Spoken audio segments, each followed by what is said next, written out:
Hello, I'm Dr. Ruth Roberts, your pet's ally. I apologize, I couldn't get to internet access yesterday. It was just one of those kind of crazy days. At any rate, so glad you all have a bunch of questions and I think I can get you some answers. So Jennifer had asked, she wanted to make a half serving of the CrockPet Diet. And in the old video, I just kind of eyeball the ingredients and throw them in. So Jennifer, what I would say is that, until you kind of get used to eyeballing what a cup is, I would definitely go ahead and use a measuring cup so you know what's what. So having said that, what I'm doing is what's called hand grabs. And so what I found is that a fairly large hand grab for me is a cup. Now, with leafy greens, you will want to put, double the amount of uh, of of kale, say. So if it calls for 3 cups of brassica veggies, you probably want to put close to 6 cups because they tend to cook down. So I hope that is helpful. And let me see here. I forgot to add the comments screen to see if you guys are out there or not.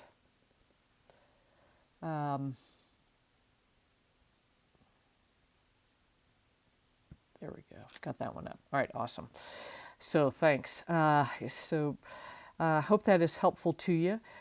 Winnie, welcome to the group, and thanks for the reminder of the miracle that vinegar is as a cleaner. It's gotten to be the only thing that we use for a cleaner because it just works so well. And we are well. Thank you so much. But I think what you said is a great idea. If you're still using a cleaner, a crock pot, I think it's a good idea to go ahead and use that.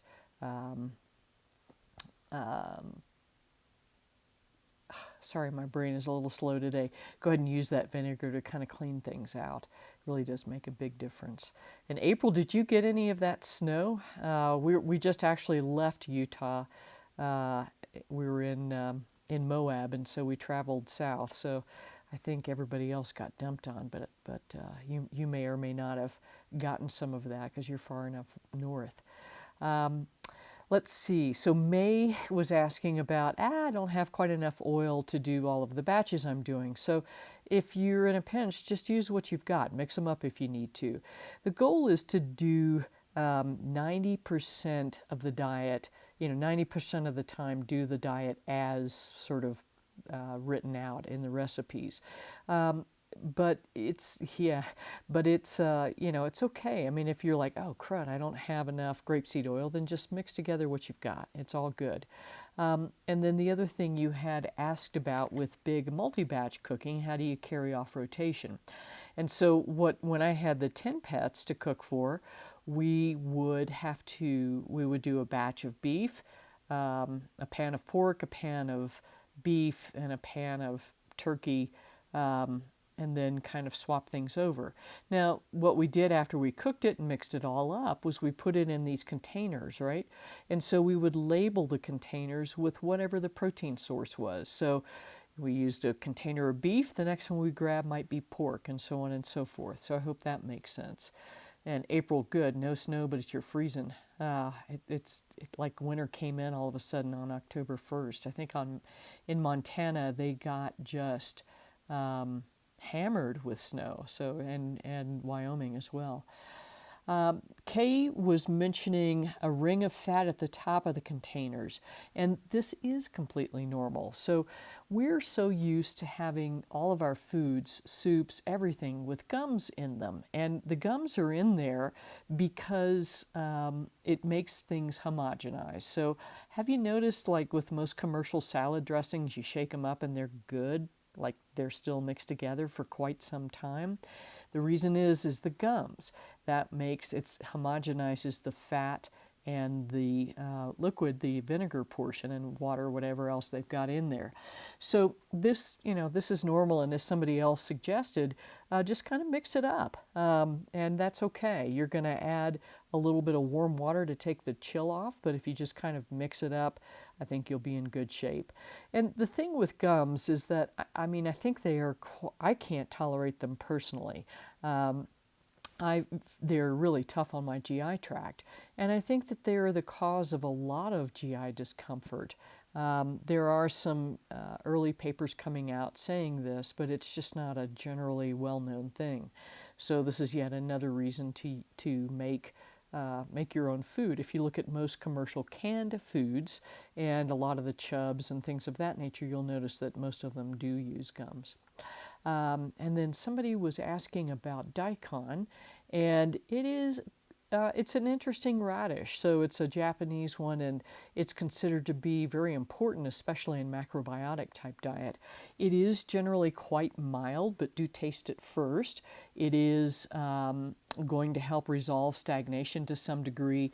From a Western perspective, it appears to help improve digestion, and also, especially for fats and proteins, and then it's also a mild diuretic. So great thing to use. It's one of those deals that you want to use it more as a little treat or a little top dressing with the food. I think Erin said she was making a kraut with it, which is awesome. So those are all awesome things to do as well. Bettina, another beautiful batch of food. You can be a food photographer, I think, at this point. And Dana was noting that she'd used a different batch with chicken and zucchini and a couple of other things, and it really improved Tinker's itching. And so that is awesome.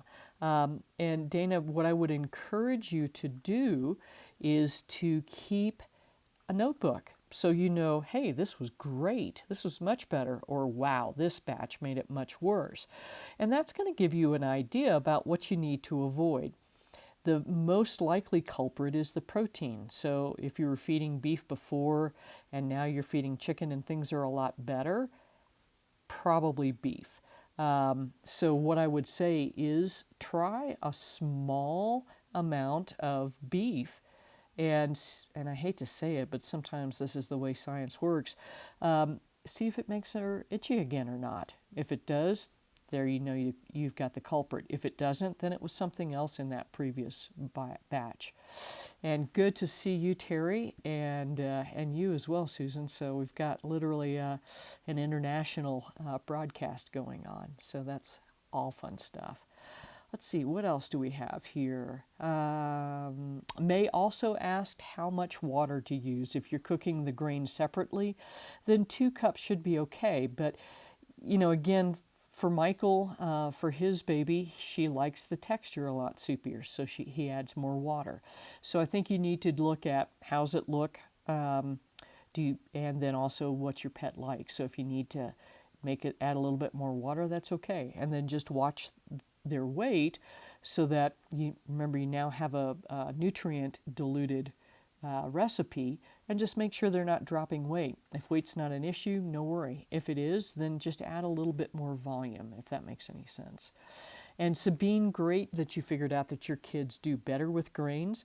I would choose white over brown rice because sadly there is arsenic in almost every brand of rice in the hull around the rice grain. So that's why the white one is better than the brown. White has that removed. But then experiment with whatever else you have available: wheat, teff, amaranth, barley, spelt, etc. And kind of figure out what does and doesn't work for your kids. Kelly, you got great advice from everybody. Do grow gradually, introducing them to CrockPet Diet. And if you're having trouble converting them, then I would go to the cat starter recipe, which has very small volumes of veggies, and then wean them off their old food and then gradually increase the veggies, starting with the non-brassica ones. 2 things may be going on. One is they may not like the taste of the veggies, and so if that's the case, I'd go with things that are less obnoxious, like bok choy, for instance, for For the brassicas, I would avoid things like broccoli and kale. They tend to have a more intense taste and may turn your pups off.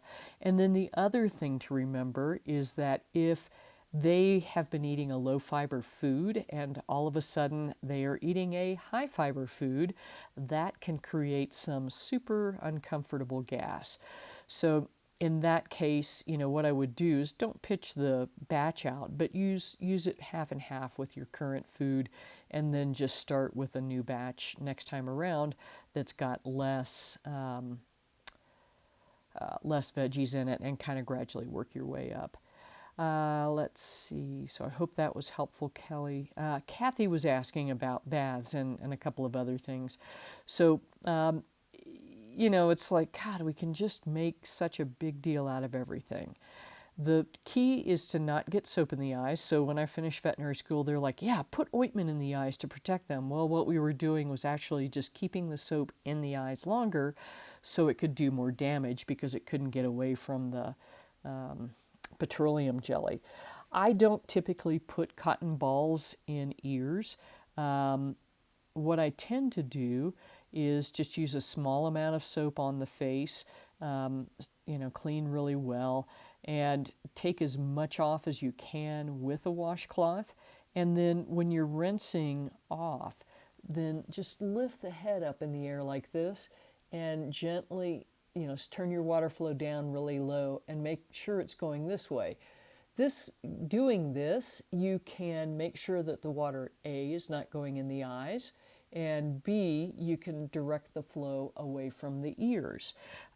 So what I do recommend after bathing is to use some sort of an ear cleaner, simply to dry the ears out.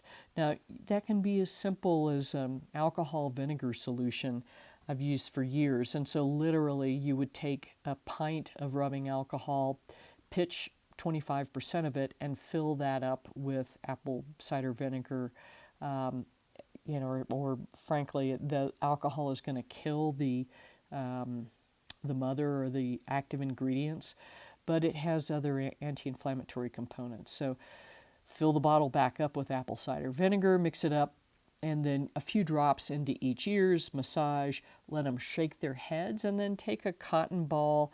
Actually easier, I find, are makeup squares, and just wipe out whatever floats up. Now, if there's still some alcohol at the bottom of the ear, some of this alcohol vinegar solution, the upside is that the alcohol is going to completely dry out the ear. So if you've gotten some water in there, something of that nature, that should, really prevent any problems from arising. Now, if your dog or cat has an ear infection already, that will sting like fire. So that alcohol vinegar solution is not a good plan. And this is where you want to be very careful not to get any kind of water in the ear. And you do want to use some sort of a cleaner afterwards to get rid of it. And one of the things I used to use was canine ear solutions. And it can be a little stingy, but not too bad. And it does have gentian violet in it, which will help to keep bacterial infections under control. And then, Kathy, you were also asking about a flea tag to repel fleas. It is electromagnetic, and so you do want to be careful about that in dogs with seizures. So I just put a link up that's got an Amazon search for these things. They used to be called shoe tags, and I forget what they're called now, but if you hit that link, it'll give you a list of all of the options there. And a lot of people have found them to be very, very, very effective. So that's the only codicil I would say is if your pups have ever had any evidence of seizures, I would avoid that. So that is what I have for you this week. Penny, good to see you. I think I finally got your question answered about the rice. Have you all got any other questions while I'm here? Again, apologies about yesterday. I just didn't have enough internet access, and so it was what it was. Our traveling is going to be slowing down considerably over the next 3 months. So we are now in Taos, and we'll be here, Taos, New Mexico. We'll be here until the 14th, and then down to Santa Fe for the balance of October, and then we're heading to Sedona, Arizona for 2 months. So if y'all are in the area, want to say hi, want to introduce me to your friends, just message me. I'd love to meet you guys. I had such a good time in LA with Erin and her dog buddies.